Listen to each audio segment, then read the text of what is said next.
ইসলামী আন্দোলন বাংলাদেশের ইশতেহার জাতির সাথে একটি প্রতিজ্ঞা। ভোট প্রদান কেবল ইহকালীন বিষয় নয়, বরং একই সাথে একটি পরকালীন বিষয়ও বটে।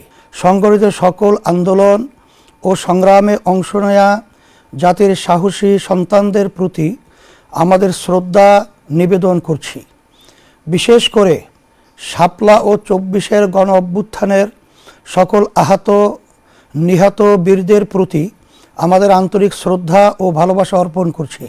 ইসলামী আন্দোলন বাংলাদেশ ১৯৮৭ সালে দেশের সর্বধারার শীর্ষ উলামায়ে কেরাম, বুদ্ধিজীবী, শিক্ষাবিদ ও রাজনৈতিক নেতৃবৃন্দর সমন্বয়ে গঠিত একটি প্ল্যাটফর্ম।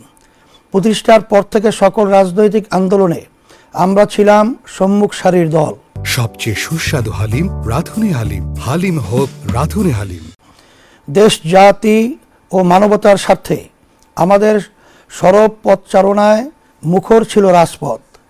সর্বশেষ জুলাই গণ অভ্যুত্থানে একমাত্র রাজনৈতিক দল হিসাবে ইসলামী আন্দোলন বাংলাদেশ স্বনামে প্রকাশ্যে রাজপথে লড়াই করেছে।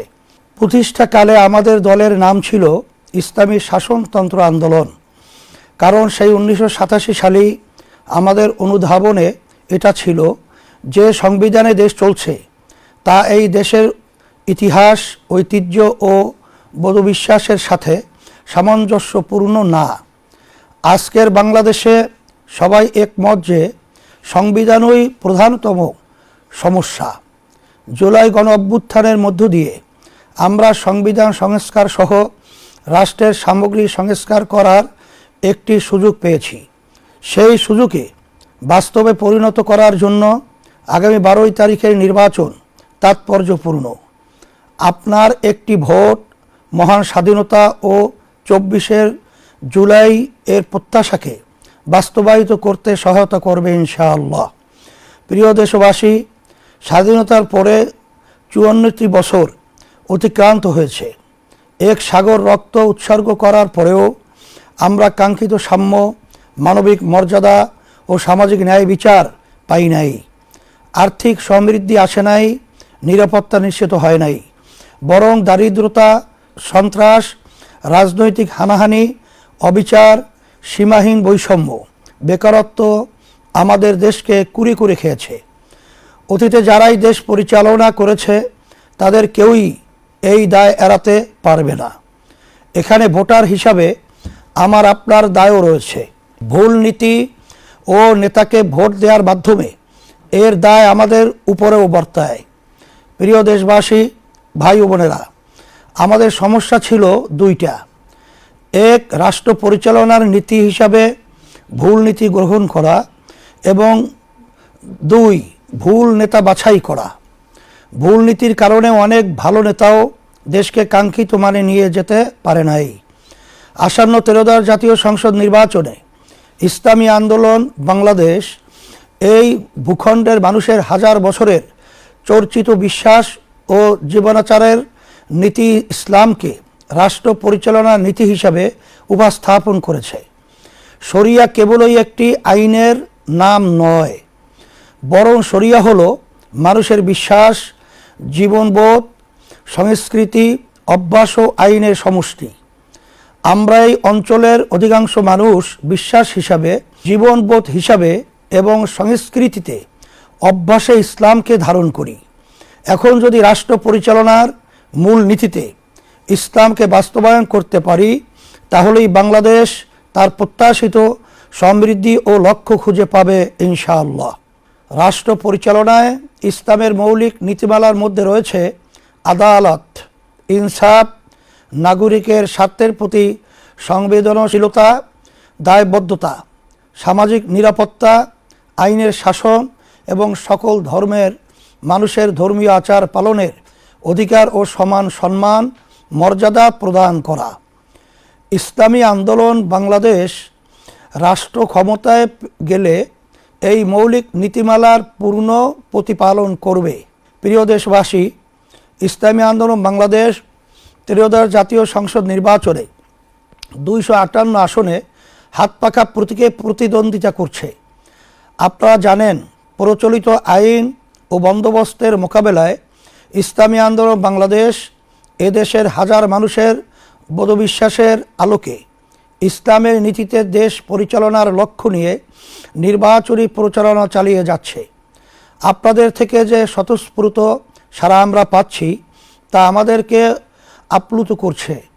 ইনশাআল্লাহ আগামী 12 তারিখ আপনারা হাত পাখা প্রতীকে ভোট দিয়ে আমাদেরকে বিজয় করলে জনপ্রত্যাশার বাংলাদেশ নির্মাণ করব ইনশাআল্লাহ।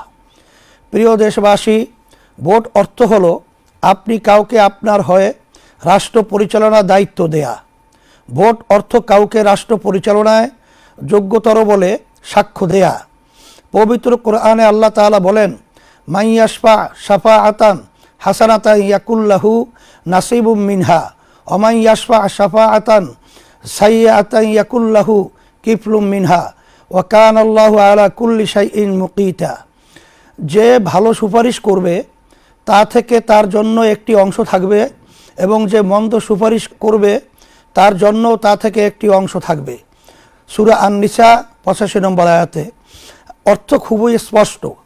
আপনি যদি ভোটের মাধ্যমে কোনো ভালো নীতি ও ব্যক্তির জন্য সুপারিশ করেন তাহলে সেই ভালো নীতি ও ব্যক্তির কৃত ভালো কাজের নেকি আপনি পাবেন।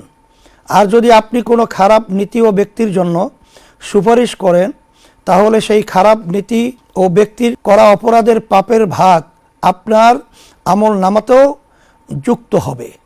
কোনো দুর্নীতি, সন্ত্রাস ও টাকা পাচার না করেও কেবল ভুল জায়গায় ভোট দেওয়ার কারণে আপনার আমল নামায় দুর্নীতি ও সন্ত্রাসের পাপ যুক্ত হতে পারে। তাই ভোট প্রদান কেবল ইহকালীন বিষয় নয়, বরং একই সাথে একটি পরকালীন বিষয়ও বটে। তাই ভোট প্রদানে সতর্ক থাকতে হবে।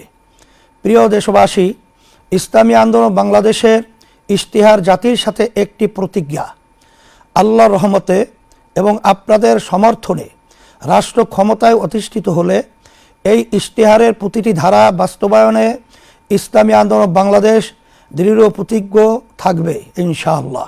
ইসলামী আন্দোলন বাংলাদেশের ইশতেহারের শিরোনাম রাখা হয়েছে জনপ্রত্যাশার ইশতেহার।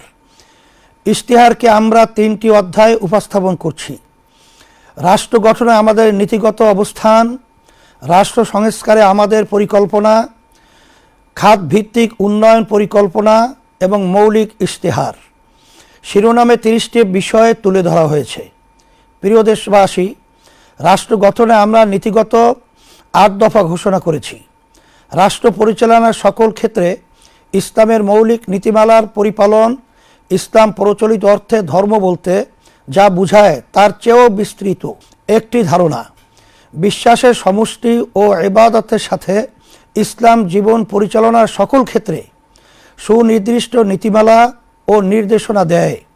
বিশেষ করে মানুষের সবচেয়ে বড় যৌথ প্রকল্প রাষ্ট্র ও শাসন সংক্রান্ত বিষয়ে ইসলামের নির্ধারিত, বিস্তৃত এবং বহু শতাব্দী চর্চিত রীতি নীতি ও বিধিমালা রয়েছে, যার আলোকে 1300 বছর মানব সভ্যতা শান্তি ও সমৃদ্ধির সাথে পরিচালিত হয়েছে। ক্ষমতার চর্চা ও হস্তান্তরে গণতান্ত্রিক পদ্ধতির অনুসরণ একটি ন্যায়ভিত্তিক, নিরাপদ, সুশাসিত ও সাম্যভিত্তিক বাংলাদেশ গড়ে তোলা হবে। শাসন ও রাষ্ট্র সংক্রান্ত ইসলামের ধারণায় ক্ষমতার চর্চা হয় না, বরং দায়িত্ব পালন এর মনোভাব প্রাধান্য বিস্তার করে। নাগরিকের সাথে শাসকের সম্পর্ক ক্ষমতার সম্পর্ক নয়, বরং দায়িত্বের সম্পর্ক বিরাজ করে। এই নীতিবোধ থেকে রাষ্ট্র পরিচালনা করা হবে এবং দায়িত্ব হস্তান্তরে আগ্রহী দৃষ্টিভঙ্গি পালন করা হবে। সকল ধর্ম ও ক্ষুদ্র নৃগোষ্ঠীর অধিকার সম্মান রক্ষায় প্রতিশ্রুতি ইসলামী আন্দোলন বাংলাদেশ। দেশ, ধর্ম বা জাতি বিবেচনায় কাউকে সংখ্যালঘু বা সংখ্যাগুরু বিবেচনা করবে না। সকলের ধর্মীয় বিশ্বাস রক্ষা ও পালনের নিরাপদ ও উৎসব মুখর পরিবেশ নিশ্চিত করতে আমরা প্রতিজ্ঞাবদ্ধ।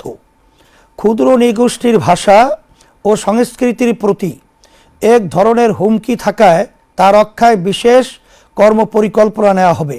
পারস্পরিক সম্মান ও সহযোগিতামূলক বৈদেশিক সম্পর্ক, ইসলাম প্রতিবেশীর সাথে আস্থার ও কল্যাণকামিতার সম্পর্ক গড়ার নির্দেশ দেয়। প্রতিবেশীর প্রতি শত্রুতামূলক আচরণ থেকে নিষেধ করে। ফলে ইসলামী আন্দোলন বাংলাদেশ ঘোষণা করছে যে বাংলাদেশ তার সকল প্রতিবেশী ও বিশ্বের অপরাপর রাষ্ট্রের সাথে পারস্পরিক সম্মান ও সহযোগিতার সম্পর্ক গড়ে তুলবে। মুসলিম উম্মাহের সমৃদ্ধি ও নিরাপত্তা নিশ্চিত করতে প্রয়োজনীয় পদক্ষেপ নেওয়া হবে। রাষ্ট্র পরিচালনায় সুশাসন, স্বচ্ছতা ও জবাবদিহিতা প্রতিষ্ঠা করা হবে। দক্ষ নিরপেক্ষ প্রশাসন গড়ে তোলা হবে এবং রাষ্ট্রীয় প্রতিষ্ঠানসমূহকে পেশাদারিত্ব, নৈতিকতা ও দায়িত্বশীলতার সঙ্গে কাজ করতে অনুপ্রাণিত করা হবে। সংবিধানে নির্ধারিত ন্যায়পাল প্রতিষ্ঠান অবিলম্বে কার্যকর করা হবে এবং তাকে প্রকৃত অর্থে স্বাধীন ও ক্ষমতাবান করা হবে। সংসদ সদস্য ও জনপ্রতিনিধিদের সম্পদের হিসাব দায়িত্ব গ্রহণের শুরুতেই এবং পরবর্তী সময়ে নিয়মিতভাবে প্রকাশ করা হবে। ক্ষেত্র বিশেষে জাতীয় রাজস্ব বোর্ড ও দুদক এর সঠিকতা যাচাই করবে। বৈষম্য বিরোধিতা ও ন্যায্যতা, রাষ্ট্রচিন্তা, আইন প্রণয়ন ও নীতি নির্ধারণের প্রতিটি স্তরে পিছিয়ে পড়া ও বঞ্চিত জনগোষ্ঠীর বাস্তব অভিজ্ঞতা ও প্রয়োজন প্রতিফলিত করা হবে। বৈষম্যকে একটি কাঠামোগত সমস্যা হিসাবে চিহ্নিত করে তার আইনগত, প্রাতিষ্ঠানিক ও সামাজিক প্রতিকার নিশ্চিত করা হবে। একটি কার্যকর বৈষম্য বিরোধী আইন প্রণয়ন ও বাস্তবায়ন করা হবে। জাতীয় মানবাধিকার কমিশনকে স্বাধীন, সক্ষম ও জবাবদিহিমূলক প্রতিষ্ঠান হিসাবে গড়ে তোলা হবে। তৃতীয় লিঙ্গ, হিজড়া জনগোষ্ঠীর রাজনৈতিক অংশগ্রহণ সহ সকল ক্ষেত্রে বৈষম্যহীন অভিগম্যতা নিশ্চিত করা হবে। শরিয়া মোতাবেক নারীদের সম্পত্তির উত্তরাধিকার নিশ্চিত করতে আইনগত ও সামাজিক বাস্তবায়ন জোরদার করা হবে। দুর্নীতির মূলোৎপাটন, বাংলাদেশের প্রধান সমস্যা হলো দুর্নীতি। ইসলামী আন্দোলন নৈতিক, আইনি ও প্রাতিষ্ঠানিক বহুমাত্রিক কৌশলে ও কর্মপন্থায় দুর্নীতিকে ক্রমান্বয়ে শূন্যের কোঠায় নামিয়ে আনবে ইনশাআল্লাহ। রাজনৈতিক ও প্রাতিষ্ঠানিক দুর্নীতি প্রতিরোধ করা হবে। আর্থিক খাতে স্বচ্ছতা জোরদার করা হবে এবং বাজার ও সেবা খাতে সিন্ডিকেট নিয়ন্ত্রণ করা হবে। রাজনৈতিক নেতৃত্ব ও প্রভাবশালী ব্যক্তিদের দুর্নীতির ক্ষেত্রে দৃষ্টান্তমূলক ও প্রকাশ্য শাস্তি নিশ্চিত করা হবে, যাতে আইনের ঊর্ধ্বে কেউ না থাকে। নারীর মর্যাদা অধিকার প্রতিষ্ঠা, ইসলামী আন্দোলন বাংলাদেশ নারীর প্রতি দায়বোধ করে এবং নারীর বিদ্যমান পরিস্থিতি যে সমস্যাজনক তাও স্বীকার করে। সেজন্য নারীর মর্যাদা ও অধিকার প্রতিষ্ঠায় এই ভূমির হাজারো বছরের বোধবিশ্বাস ও ঐতিহ্যের আলোকে করণীয় সকল পদক্ষেপ গ্রহণ করবে। আমরা দৃঢ়তার সাথে বলতে চাই যে নারীর কর্মসংস্থান, অধিকার, মর্যাদা ও স্বাধীনতার জন্য ইসলামী সবচেয়ে কার্যকর নীতি। আমাদের ইশতিহারের পরতে পরতে তার প্রতিফলন দেখা যাবে ইনশাআল্লাহ। প্রিয় দেশবাসী, ভাই ও বোনেরা, রাষ্ট্র গঠনে ইসলামী আন্দোলন বাংলাদেশ 6 দফা ঘোষণা করছে। 1. মহান মুক্তিযুদ্ধ ও জুলাই গণ অভ্যুত্থানের প্রতি দায়বদ্ধতা। মহান মুক্তিযুদ্ধ ও জুলাই গণ অভ্যুত্থানের প্রত্যাশা পুরো মাত্রায় বাস্তবায়ন করা হবে। 2. পিআর পদ্ধতিতে জাতীয় নির্বাচন। বাংলাদেশের বিদ্যমান রাজনৈতিক সংস্কৃতি সুস্থ করতে এবং রাজনৈতিক অস্থিরতা দূর করতে ইসলামী আন্দোলন বাংলাদেশ মনে করে পিআর পদ্ধতি একটি কার্যকর সমাধান। সেজন্য আমরা ক্ষমতায় গেলে পিআর পদ্ধতি প্রবর্তন করব। 3. ক্ষমতার ভারসাম্য নিশ্চিত করা। বিগত 17 বছরের জুলুমশাহী দেশের বিদ্যমান সংবিধান মেনেই স্বৈরাচারী হয়ে উঠেছিল। আমাদের সংবিধানে এবং রাজনৈতিক সংস্কৃতিতে সেই সুযোগ করে দেওয়া আছে। রাষ্ট্র ও রাজনীতিতে ক্ষমতার ভারসাম্য নষ্ট করে একক ব্যক্তিকে অতিমাত্রায় ক্ষমতায়িত করা আছে। আমরা ক্ষমতার ভারসাম্য নিশ্চিত করব। 4. সেবাভিত্তিক দক্ষ ও সৎ জনপ্রশাসন গড়ে তোলা। বাংলাদেশ ঔপনিবেশিক শাসন থেকে দুইবার স্বাধীনতা অর্জন করেছে, কিন্তু তিক্ত বাস্তবতা হলো আমাদের জনপ্রশাসন এখনও ব্রিটিশ আইন, আচার প্রথা ও রীতিনীতিতে পরিচালিত হয়। আমরা এর আমূল পরিবর্তন আনব।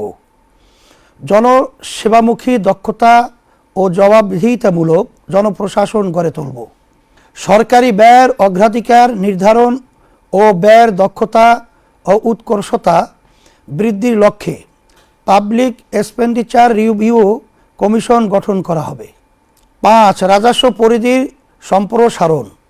রাজস্ব আয় জিডিপির হারের উল্লেখযোগ্য বৃদ্ধি করে আগামী 5 বছরে এ হার দক্ষিণ এশিয়ার গড় হারের সমপর্যায়ে 14 থেকে 15% উন্নীত করা হবে। এনবিআরের যেসব সংস্কার কার্যক্রম গৃহীত হয়েছে সেগুলির বাস্তবায়ন করা হবে। 6. স্বনির্ভর শক্তিশালী ও বহুমাত্রিক ডিফেন্স সিস্টেম গড়ে তোলা। বাংলাদেশ একটি স্বাধীন দেশ। বর্তমান বিশ্ব ব্যবস্থায় স্বাধীনতা টিকিয়ে রাখা দুষ্কর। মতাদর্শগত ভিন্নতার কারণে অন্য দেশের সার্বভৌমত্ব লঙ্ঘন করার ঘটনা খুবই সাধারণ ঘটনায় পরিণত হয়েছে। সেজন্য আমরা স্বনির্ভর ও শক্তিশালী প্রতিরক্ষা ব্যবস্থা গড়ে তুলব। আকাশ, নৌ ও স্থল বাহিনীর সক্ষমতা বিশ্বমানের করে তুলব ইনশাআল্লাহ। প্রিয় দেশবাসী, ইশতেহারের মৌলিক অংশগুলো একত্রে আপনাদের সামনে তুলে ধরছি। 1. দেশের স্থায়ী শান্তি ও মানবতার সার্বিক মুক্তির লক্ষ্যে রাজনীতিতে গুণগত পরিবর্তন। 2. দুর্নীতি, দুঃশাসন, সন্ত্রাস, চাঁদাবাজি, দখলবাজি, মাদকমুক্ত কল্যাণ রাষ্ট্র প্রতিষ্ঠা। 3. সাম্য, মানবিক মর্যাদা, সুশাসন ও ন্যায় বিচার প্রতিষ্ঠা। 4. রাষ্ট্র পরিচালনায় রাষ্ট্র পরিচালনায় সর্বত্র শরিয়ার প্রাধান্য। 5. কৃষি ও শিল্প বিপ্লব ঘটিয়ে বেকার ও দারিদ্র্যমুক্ত এবং অর্থনৈতিক সমৃদ্ধশালী দেশ গঠন। 6. নৈতিকতা সমৃদ্ধ কর্মমুখী বিজ্ঞান ভিত্তিক শিক্ষা ব্যবস্থা। 7. সার্বজনীন কর্মসংস্থান। 8. পর্যায়ক্রমিক রাষ্ট্র সংস্কার। 9. মহান মুক্তিযুদ্ধ ও জুলাই গণঅভ্যুত্থানের প্রত্যাশার প্রতি দায়বদ্ধতা। 10. আর্থিক, সামরিক ও কূটনৈতিক সক্ষমতা বৃদ্ধি। 11. নারী, শ্রমিক ও প্রান্তিক জনগোষ্ঠীর অধিকার সহ সকল জনগোষ্ঠীর মৌলিক মানবাধিকারের সুরক্ষা। 12. রাষ্ট্র, সমাজ ও অর্থনীতিতে বৈষম্য বিলোপ। 13. সকলের জন্য সাশ্রয়ী ও উন্নত স্বাস্থ্য ব্যবস্থা। 14. পরিবেশ দূষণ রোধ, দুর্যোগ ব্যবস্থাপনা ও জলবায়ু অভিঘাত ব্যবস্থাপনায় গুরুত্ব। 15. ধর্মীয় স্বাধীনতা, নিরাপত্তা ও পারস্পরিক সহাবস্থান। 16. দুর্নীতি, সন্ত্রাস দমন নয়, নির্মূলকরণ কর্মসূচি ও গ্রহণ। 17. শুধু আইনের শাসন নয়, ন্যায়ের শাসন প্রতিষ্ঠা। 18. পিআর পদ্ধতি বাস্তবায়ন। 19. মানুষের সার্বিক কল্যাণ প্রতিষ্ঠায় ধর্ম ও রাজনীতির সমন্বয়। 20. দুর্নীতি, সন্ত্রাস, খুন ও অনৈতিক পেশার সাথে জড়িতদের রাজনীতিতে নিষিদ্ধকরণ। 21. খুন, গুম, মিথ্যা, গায়েবী মামলা, জুলুম, নির্যাতন ও দুঃশাসনের বিলোপ। 22. জনগণের বাক স্বাধীনতা এবং গণমাধ্যমের নিরাপত্তা ও স্বাধীনতা নিশ্চিত করা। 23. নারীদের শুধু সম অধিকার নয়, অগ্রাধিকার প্রতিষ্ঠা করা। 24. শিল্প উদ্যোক্তাদের ঋণ প্রদান, গ্যাস, বিদ্যুৎ, পানি, সুয়ারেজ, আমদানি রপ্তানি কার্যক্রমে ওয়ান স্টপ সার্ভিস কর্মসূচি গ্রহণ। 25. সকল শিক্ষা প্রতিষ্ঠানকে জাতীয়করণ। 26. মৎস্য ও প্রাণী সম্পদ খাতে বিদ্যমান সমস্যা দূর করে এই খাতে বাংলাদেশকে স্বয়ংসম্পূর্ণ ও বৈশ্বিক মানে উন্নীত করা।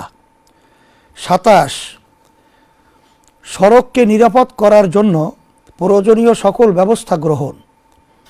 28 বাংলাদেশকে 15 বছরের মধ্যে উন্নত ও কল্যাণ রাষ্ট্রে পরিণত করা। 29 শ্রমের মর্যাদা ও শ্রমিকের ন্যায্য অধিকার প্রতিষ্ঠা। 30 সরকারি চাকরিজীবীদের জাতীয় পে স্কেল যুগোপযোগী এবং সর্বোচ্চ সম্মানজনক করা হবে। 12 দফা বিশেষ কর্মসূচি। 1 প্রতি মাসে 5,000 টাকা হতদরিদ্র ও ঝুঁকিপূর্ণ জনগোষ্ঠীর জন্য নগদ সহায়তা। 2 প্রাথমিক স্তরের সকল শিক্ষার্থীর জন্য প্রতিদিন একবেলা করে পুষ্টিকর খাবার। 3 18 থেকে 24 বছরের যুবদের জন্য সুদমুক্ত জামানতবিহীন এককালীন ঋণের ব্যবস্থা করা। 4 সার্বজনীন স্বাস্থ্য সুরক্ষা কর্মসূচি বা স্বাস্থ্য কার্ড, ভর্তুকি মূল্যে কৃষি উপকরণ দেয়া ও বিভিন্ন সেবা সহজে পৌঁছাতে কৃষিকার্ড চালু করা। 5 ন্যাশনাল জব পোর্টাল, যেখানে সব পেশার চাকরি প্রার্থীদের জন্য দেশে ও বিদেশে চাকরি খোঁজা, পরামর্শ প্রদান ও প্রশিক্ষণ গ্রহণের সুবিধা থাকবে। 6 কর্মজীবী মায়েদের জন্য প্রয়োজনীয় সংখ্যক দিবযত্ন কেন্দ্র গড়ে তোলা। 7 ঢাকাসহ সকল নগরে সরকার নিয়ন্ত্রিত ও ফ্র্যাঞ্চাইজ ভিত্তিক বাস ব্যবস্থাপনা। 8 সেবাকেন্দ্রিক কর ব্যবস্থা। 9 সকলের জন্য নির্বিঘ্ন নাগরিক সেবা। 10 নারী পোশাক কর্মীদের জন্য আবাসন ব্যবস্থা। 11 দ্রব্যমূল্য নিয়ন্ত্রণে রাখতে অবৈধ সিন্ডিকেট ভেঙে দেয়া হবে। 12 কওমি সনদের স্বীকৃতির পূর্ণ বাস্তবায়ন ও রাষ্ট্রীয় পদে ওলামায়ে কেরামের পদায়ন। প্রিয় দেশবাসী, জুলাই গণ অভ্যুত্থানের পরে দেশ থেকে স্বৈরতন্ত্রের স্থায়ী বিলোপ নিশ্চিত করতে আমরা সংস্কার কমিশনে জোর প্রচেষ্টা চালিয়েছি। আমাদের প্রত্যাশা পূর্ণ মাত্রায় প্রতিফলিত না হলেও জুলাই সনদ সংস্কারের পথে একটি বড় অগ্রগতি। জুলাই সনদ কোনো দলের বিপক্ষে না, তাই আগামী 12 তারিখে জুলাই সনদের পক্ষে হা ভোট প্রদান করুন। আপনার হা ভোট সংস্কারের কাঙ্ক্ষিত যাত্রাকে অনেক দূর এগিয়ে নিয়ে যাবে ইনশাআল্লাহ। প্রিয় তারুণ্য, তোমরা এবার প্রথম ভোট দিতে যাচ্ছ। তোমাদের প্রথম ভোট দেশ, জাতি ও মানবতার জন্য পরিবর্তনের পক্ষে হোক। তোমাদের প্রথম ভোট নয়া বন্দোবস্ত ইসলামের পক্ষে হাত পাকা প্রতীকী হোক। আমি তোমাদেরকে কথা দিচ্ছি, ইসলামী আন্দোলন বাংলাদেশ তোমাদের ভোট নিয়ে নিজেদের আখের গোছাবে না, বরং তোমাদের জন্য উন্নত বিজ্ঞানভিত্তিক নৈতিক শিক্ষার ব্যবস্থা করব। তোমাদের জন্য কর্মসংস্থানের ব্যবস্থা করব এবং বেকারত্ব দূর করব। তোমাদেরকে সাথে নিয়ে শান্তি ও সমৃদ্ধ দেশ গঠন করব। প্রশাসনে কর্মরত প্রিয় সদস্যবৃন্দ, মনে রাখতে হবে আপনারা রাষ্ট্রের সেবায় নিয়োজিত। তাই সব ধরনের রাগ বিরাগ, প্রলোভন এ ভীতির ঊর্ধ্বে ওঠে কেবলই রাষ্ট্রের ও জনগণের স্বার্থে কাজ করুন। মানুষের বহুদিনের আরাধ্য ভোটাধিকার নিশ্চিত করতে আপনাদের ভূমিকা খুবই তাৎপর্যপূর্ণ। গোটা জাতি আপনাদের প্রতি প্রত্যাশা নিয়ে তাকিয়ে আছে। প্রিয় দেশবাসী, আমি আবারও আপনাদের প্রতি আহ্বান করছি যে 12 ফেব্রুয়ারি 2026 ইংরেজি তারিখে দলে দলে ভোট কেন্দ্রে আসুন। মনে রাখবেন, একটি ভোটে কেহ ধনীও হয় না, আবার গরিবও হয় না, কিন্তু একটি ভোটে দেশ ও আপনার ভাগ্য নির্মিত হয়। তাই দীর্ঘদিনের পরীক্ষিত সৎ, যোগ্য ও আল্লাহভীরু মানুষের প্রতীক, হাতপাকা প্রতীকে ভোট দিন। কথা দিচ্ছি, বাংলাদেশের মানুষের বহুদিনের আরাধ্য সমৃদ্ধি, শান্তি ও মুক্তি আসবে ইনশাআল্লাহ।